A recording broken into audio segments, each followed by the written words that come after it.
for the viewers whoever is watching on us on Facebook, all of us. So let's welcome Karnam ma'am. Ma'am, welcome. Namaste. कैसे हो आप? मैं ठीक हूँ, thank you.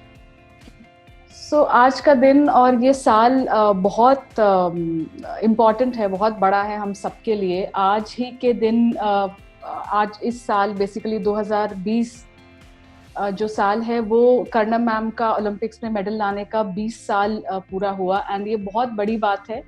और Karnam ma'am 2000 जो ईयर था उसमें मैम ने वेट लिफ्टिंग में ब्रॉन्ज मेडल लाया था and that's a big deal because that was the first medal by any Indian woman and और ऐसा है कि ये साल 2020 ओलंपिक्स में इंडिया के पार्टिसिपेट करने का 100 ईयर सेलिब्रेट करता है, जो अपने में अगेन बहुत बड़ी बात है। 1920 से इंडिया ओलंपिक्स में भाग ले रही है, लेकिन कर्णम मैम का जो मेडल था वो 2000 में आया, विच मीन्स 80 साल लगा हमें, मतलब एक महिला खिलाड़ी को ओलंपिक्स में मेडल लाने के लिए।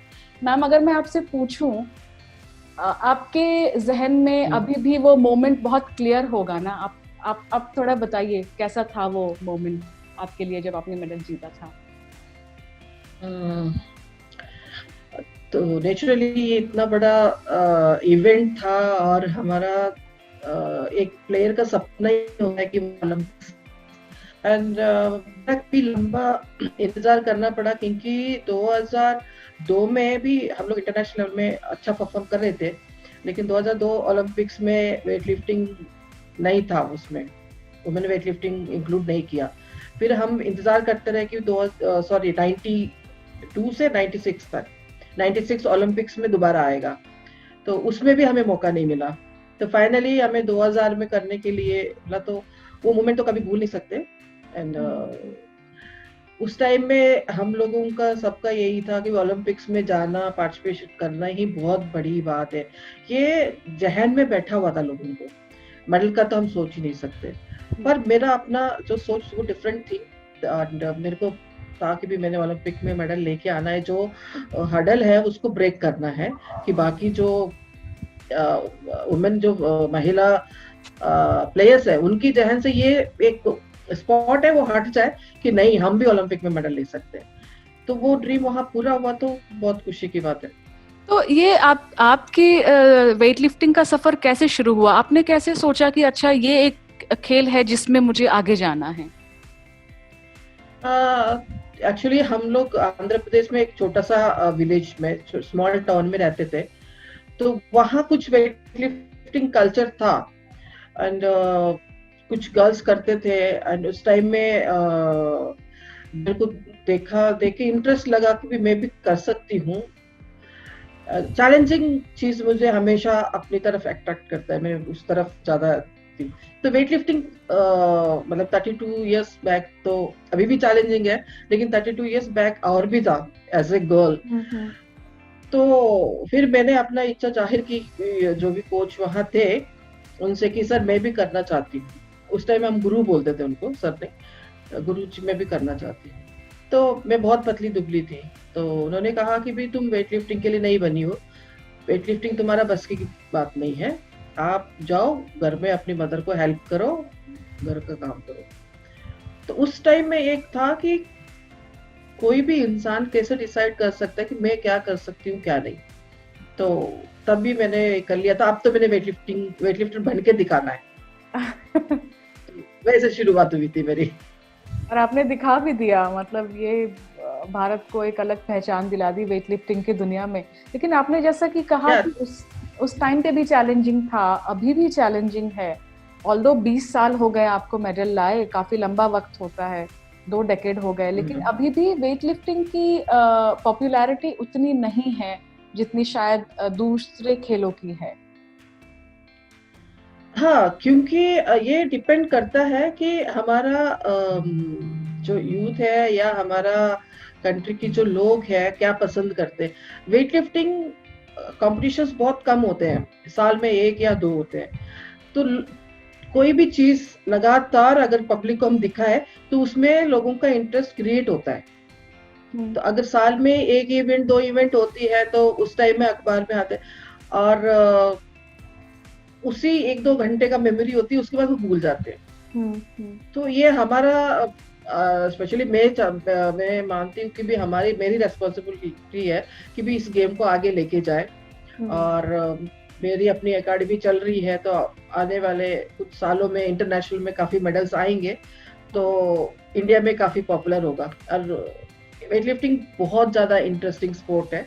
हाँ। अगर जिसको समझ में आए एक बार कि ये चीज लिफ्टिंग होता क्या है, तो मुझे लगता है कि पॉपुलर होने में ज्यादा टाइम नहीं लगेगा। तो अभी अभी जो आपकी एकेडमी चल रही है, अभी कर्णम मल्लेश्वरी फाउंडेशन भी अच्छा काम कर रही है, इसमें अगर आप देखें तो आपके पास लड़के लड़कियां दोनों खिलाड़ी होंगे, तो कितना मतलब लड़कियों की संख्या कितनी है? दोनों बराबर ही है। एंड और ये जो स्पोर्ट में जो भी बच्चे आते हैं तो बहुत ही गरीब परिवार से आते हैं। तो लड़कियों में स्पेशली मैं ये देखती हूँ, वो आके साल 6 महीने अपने फिजिकल फिटनेस करते हैं, उसके बाद फिर वेट ट्रेनिंग पे आते हैं। तो जब वो एंटर करते हैं उसके साल मतलब 7-8 महीने में ही उनके अंदर इतनी कॉन्फिडेंस फिजिकली मेंटली एंड उनकी बोलने में और जो कॉन्फिडेंस आता है, वो देख के बड़ी खुशी मिलती है कि भी जो चीज हमें आजकल हमारी बच्चियों में जो कॉन्फिडेंस हमने लाना है, वो हाँ मेरे को बड़ा सेटिस्फाई होता है कि हाँ ठीक है, जो बच्चा शर्मा के आती है, सेमी सेमी होती है, वो यहाँ आके बहुत बोल्ड स्ट्रॉन्ग लड़कियां बन जाती है। तो आपको उनके बॉडी लैंग्वेज में या उनके बिहेवियर में जो कॉन्फिडेंस दिखता होगा, वो तो मतलब बहुत ही अलग, उनके लिए आप गुरु हैं उन सारे बच्चों के लिए। और आई एम श्योर जब वो लड़कियां अपने घर जाती होंगी या जब अपने मोहल्ले में जाती होंगी, तो उनका ये कॉन्फिडेंस देख के उन सबको भी प्रेरणा मिलता होगा कि अरे ये एक स्पोर्ट के वजह से ये इतना कॉन्फिडेंस आ रहा है इन लड़कियों के अंदर। मेरा सोचना ये है कि भी हिंदुस्तान में जितनी भी महिलाएं हैं, तो मैं उनको यही कहना चाहूंगी कि भी नारी मतलब ये नहीं कहते ना अबला नारी। नारी मतलब अबला नारी नहीं है, आदिशक्ति है। अपना आपको जिस दिन ये हम सोचने लगेंगे, कॉन्फिडेंस अपना पाएगा। आप तो बहुत बड़ी प्रेरणा स्रोत है इस चीज के लिए। मतलब अबला नारी, I think for the viewers जो भी हमें देख रहे हैं अभी, आप प्लीज आप इनकरेज कीजिए हर एक जेंडर को स्पोर्ट में आने के लिए। एंड आई थिंक लड़कियों के लिए, ऑल्दो अभी आज के डेट में हमारे पास और भी महिलाएं हैं जिन्होंने मेडल जीता है दूसरे खेलों में, बैडमिंटन में है, बॉक्सिंग में है, लेकिन आज भी अगर हम ग्रास रूट्स में देखें तो लड़कियों को आज भी काफी सारे सोशल टैबूज का सामना करना पड़ता है खेलने के लिए, स्पेशली खेलने जाने के लिए। लेकिन अभी मैं जहां तक मैं अगर आप मुझे पूछेंगे तो अभी काफी चेंजेस आई हैं। पहले पेरेंट्स भी काफी सोचते थे कि भी स्पोर्ट्स में जाएंगे चोट लग जाएगा, ये होगा। लेकिन अभी थोड़ा ओलंपिक कल्चर जब से आई है, लोगों को पता लगा हाँ एक ओलंपिक लेवल में जो बच्चे जाते हैं तो उनकी फाइनेंशियल कंडीशन भी अच्छी हो जाती है, पॉपुलैरिटी भी आती है। एंड अब स्पोर्ट्स में पैसे भी आ गए, हमारे टाइम में पैसे थे नहीं। तो एक लाइफ सिक्योर भी है, तो लोग पेरेंट्स के भी समझ में आया, वो भी सोचे नहीं ठीक है अगर स्पोर्ट्स में हमारी बच्ची अच्छी है तो सपोर्ट कर रहे हैं। जहां तक मेरे पास अभी लड़कियां हैं तो उनकी पेरेंट्स, कुछ बच्चे ऐसे हैं कि पेरेंट्स चाहते हैं कि आप करवाओ। तो पेरेंट्स भी आगे आ रहे हैं, ये बहुत अच्छी बात है, लेकिन और भी ज्यादा करने की जरूरत है। जरूर। तो अभी आज के डेट में जो करंट यंग सितारा है एक वेट लिफ्टिंग में, मीराबाई चानू है और जेरेमी है, आपको क्या लगता है ये कितना साल लगेगा हमें और वेट लिफ्टिंग में दूसरा मेडल देखने के लिए? जहाँ तक मीराबाई का देखते हैं तो वो तैयार है ओलंपिक मेडल के लिए। अभी नेक्स्ट ईयर जो होने वाला है, मुझे लगता है कि भगवान उसका साथ दे एंड 20 साल बाद ये ब्रेक हो कि भी एक और मेडल आए। जेरी तो अभी काफी छोटा है लेकिन बहुत अच्छा परफॉर्म करते हैं। दोनों बच्चे बहुत मेहनती हैं, बहुत डिसिप्लिन के साथ अपनी ट्रेनिंग करते हैं और डिसिप्लिन में रहते हैं और अपनी फोकस पूरा अपनी ट्रेनिंग पे, अपनी प्रैक्टिस पे अच्छा करेंगे। जरूर मैम। तो अभी अगर हम थोड़ा 20 साल पहले जाएं और रिवाइंड करें कि आप ओलंपिक्स गई, आप सिडनी गई, आपने मेडल जीता, आप हमारे देश वापस आई। उस टाइम पे इतना सोशल मीडिया नहीं था, मीडिया का वैसा नहीं था जैसा आज के डेट में। उस टाइम पे दूरदर्शन था, टीवी था।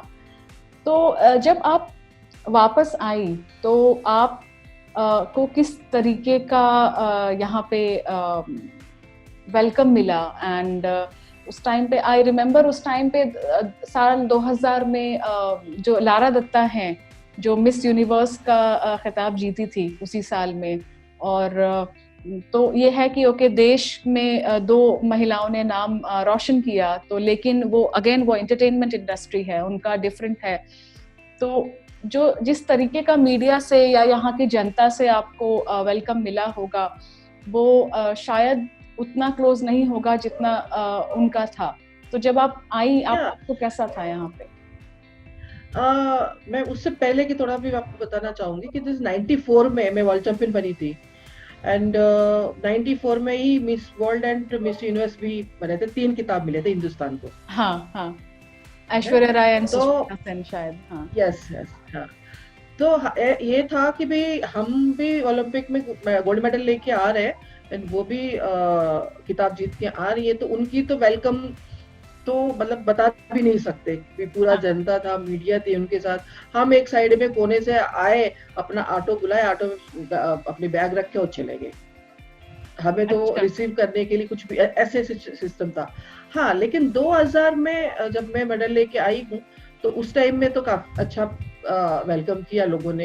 एंड इवन उसके बाद भी डिफरेंट स्टेट में, जैसे महाराष्ट्र ने मुझे एक फेलिसिटेट किया, बहुत प्यार दिया उन्होंने, मेरे को बुलाया।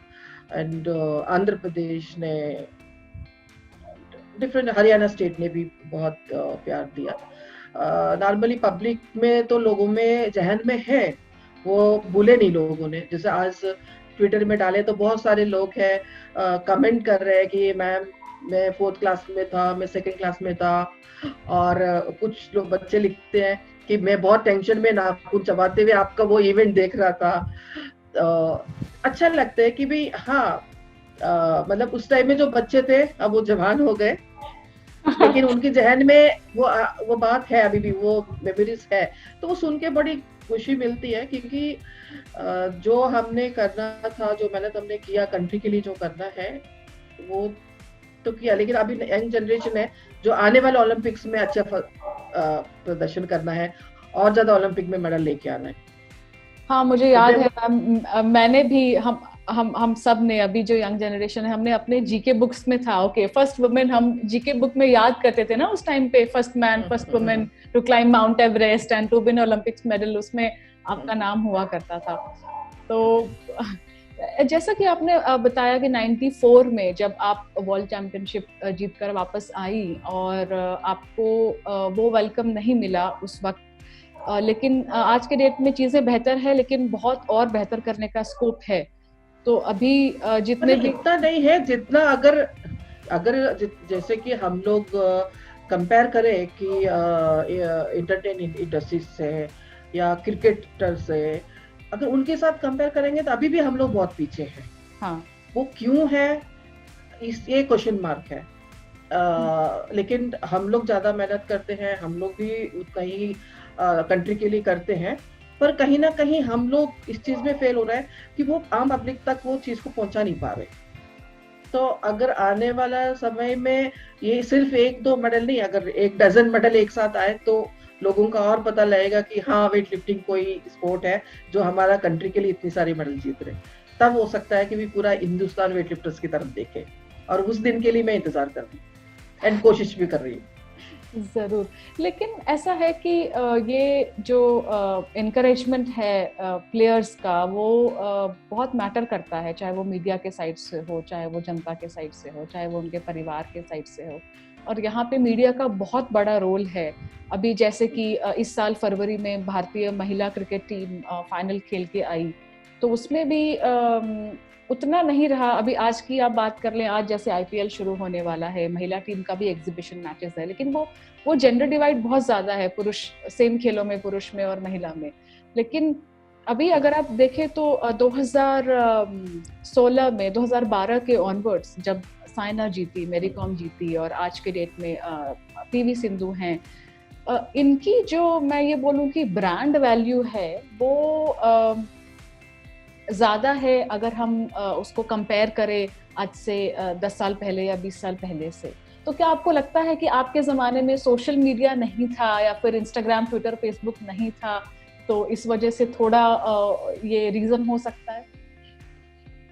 या बिल्कुल, क्योंकि देखिए आजकल जो प्लेयर्स है, बच्चे हैं, अपना ट्रेनिंग खुद ही शूट करते हैं, खुद ही इंस्टाग्राम में पोस्ट करते हैं, ट्विटर में करते हैं, तो उनको हजारों लाखों फॉलोअर्स भी है, लोगों को पता भी अच्छा ये कर रहे हैं।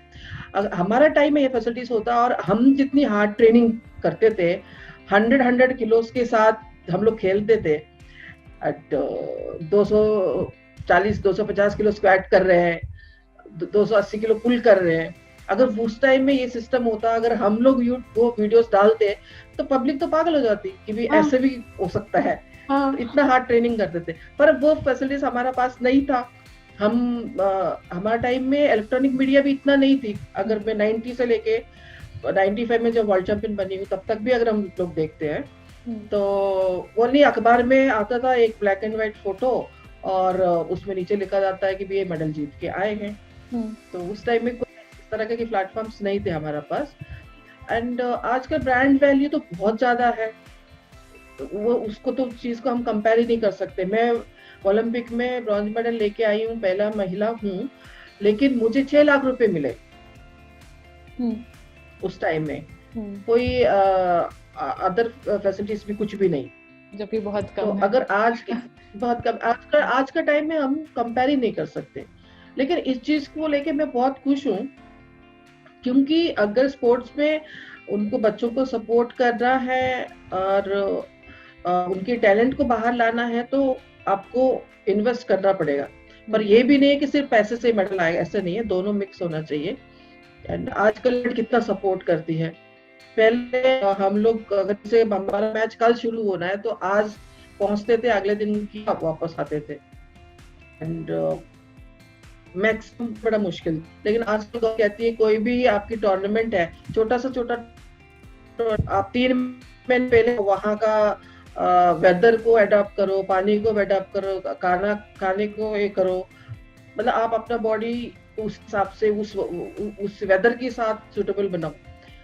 इतना तो हमारे पास था ही कुछ नहीं। हाँ, लेकिन इतनी कठिनाइयों के बावजूद भी आपने मेडल लाया, ये काबिले तारीफ है। मतलब मुझे लगता है कि ये आज से 20 साल पहले वो भी एक ऐसा स्पोर्ट जो कि शायद फीमेल डोमिनेटेड नहीं है, स्पेशली हमारे देश में। लेकिन मैं हमेशा मेरा अपनी स्टूडेंट्स की मैं यही सिखाती हूँ कि हमें कभी भी किसी पे डिपेंड नहीं रहना चाहिए कि भी गवर्नमेंट ये सपोर्ट करेगी तो ही हम ये करेंगे, माँ बाप ये लाके देंगे तो ही हम करेंगे। नहीं, हमारा जो कल्चर है, जैसे हम लोग हैं, जिस भी स्थिति में है, जो भी परिस्थिति है, जो भी हमारा पास मिनिमम से मिनिमम इक्विपमेंट है, उसमें ही हम ट्रेनिंग करके बेहतर प्रदर्शन कर सकते हैं। ये सोच हर खिलाड़ी के पास होना चाहिए। बेहतर मिलेगा तो बहुत अच्छा है, लेकिन जो है उनमें भी हम करके दिखा सकते हैं। जी जरूर।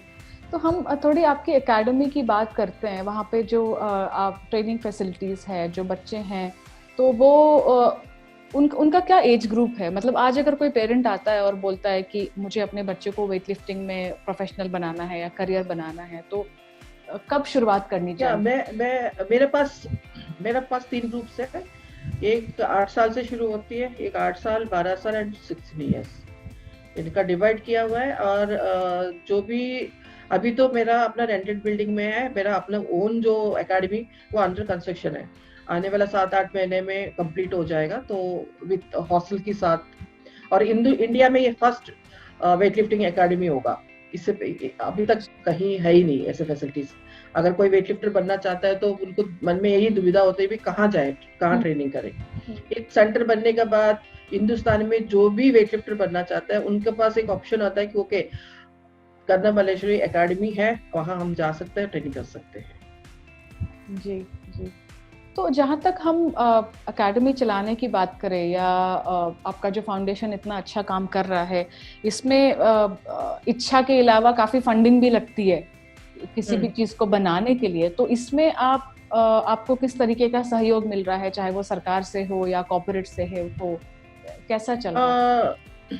कॉर्पोरेट से तो मुझे अभी मेरा एकेडमी चलाते हुए 3 साल कंप्लीट हो गए, 3.5 साल होने वाले।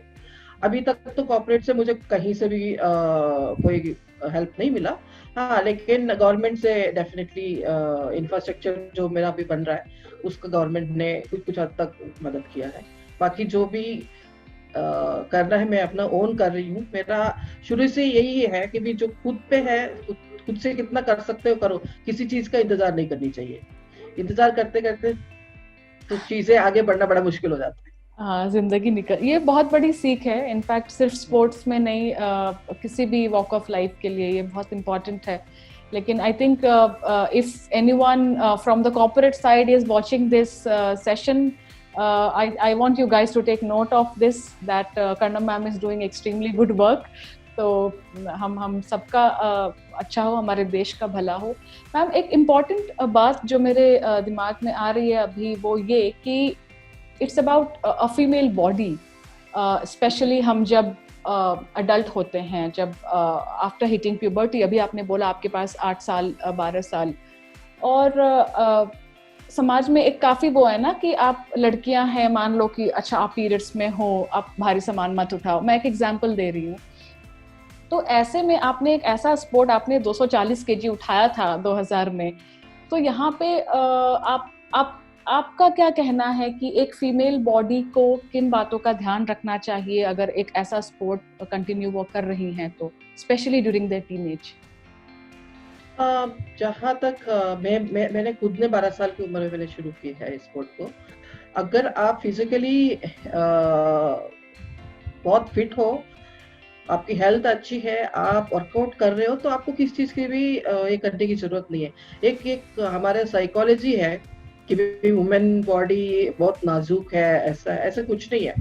मैं तो मानती हूँ कि एक अगर हम किसी मेल के साथ कंपेयर करें तो फीमेल हमेशा ही स्ट्रांग है।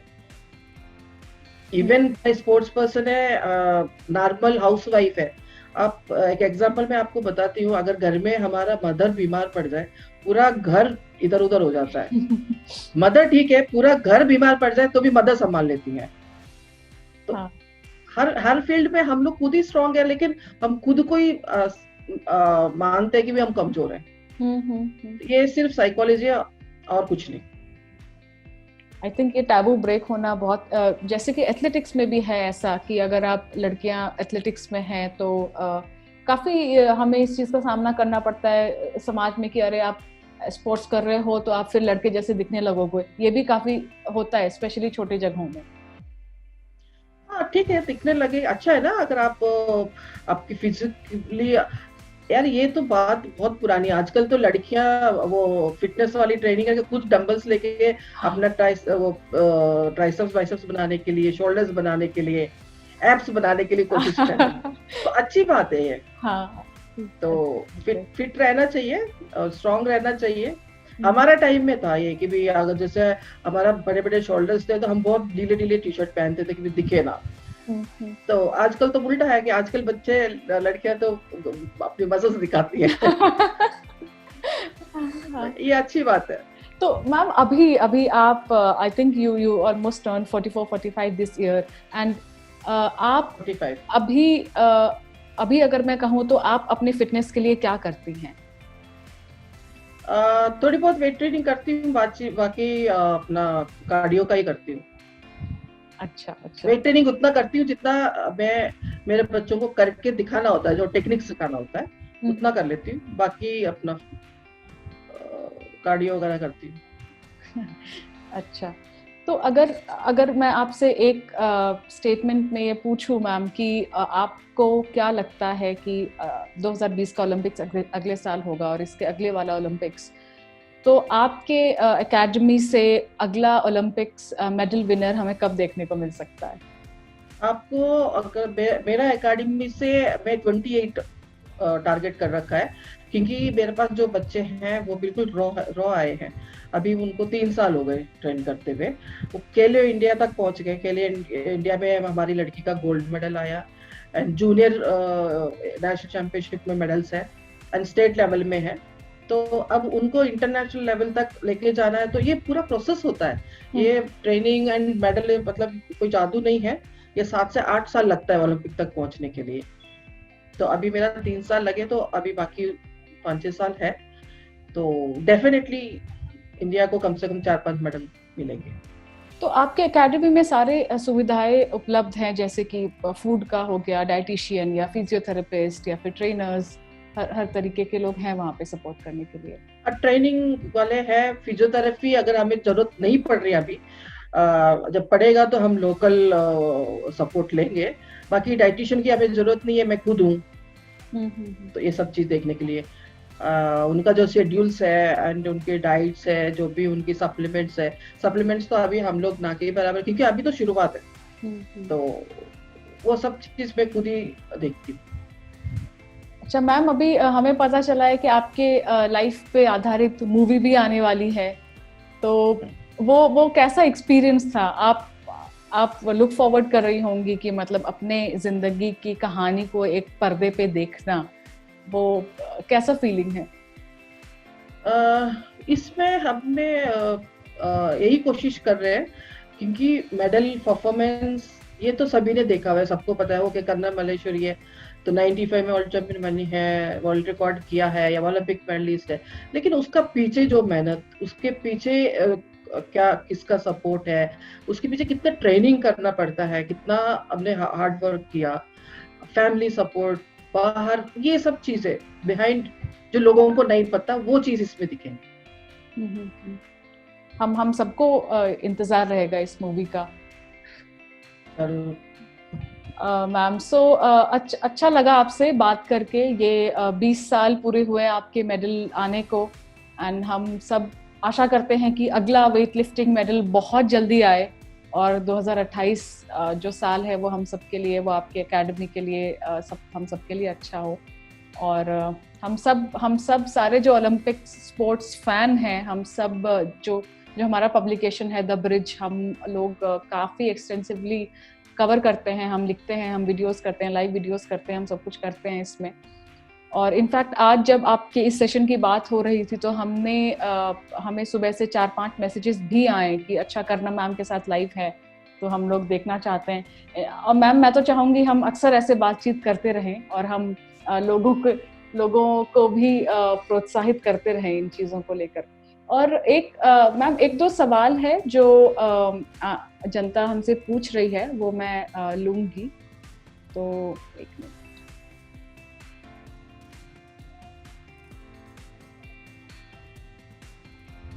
हाँ मैम, एक क्वेश्चन है कि do you have any plans of going into the administration of Indian sports on ministry level at some point of time in future? ये डिपेंड करता है,